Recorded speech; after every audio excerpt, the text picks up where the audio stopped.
అని చెప్తే అప్పుడు ఆగాల్సి వచ్చింది.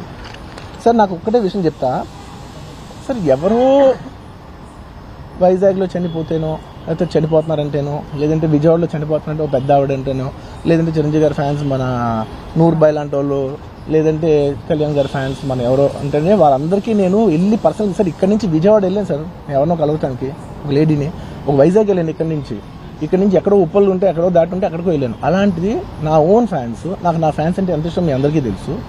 అలాంటి నా ఓన్ ఫ్యాన్స్ నా ఓన్ థియేటర్లో నేను ఉన్న ప్రెమిసెస్లో అలా జరిగిందంటే నేను వెళ్ళి కలవనాలని, వాళ్ళు కలవాలి నాకు ఉండదా?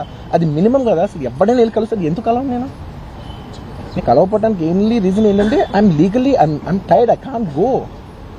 అంత మాత్రం నేను స్పందించలేదు అని అనడానికి కూడా లేదు. సో నాకు ఏం చేయాలో తెలియక నెక్స్ట్ డే సరే వాసు మనం వెళ్ళపోతే బాగోదు, ఏం చేయాలో తెలియక అప్పటికప్పుడు ఒక వీడియో పెట్టాను. ఎందుకంటే నేను కూడా షాక్లో ఉన్నా, జెన్యున్లీ నేను కూడా షాక్లో ఉన్నా. అరే ఇలా అయింది ఏంటి, ఎటు కాకుండా హాఫ్ ఆఫ్గా ఉన్నాను నేను జెన్యున్ చెప్తే హాఫ్ ఆఫ్ ఉన్నాను నేను. ఇప్పుడు కూడా కొంచెం హాఫ్ ఆఫ్గానే ఉన్నాను నేను. నాకు తెలుస్తుంది నేను కరెక్ట్గా సెంటర్డ్గా లేను, కొంచెం ఆఫ్లోనే నాకు తెలుస్తుంది.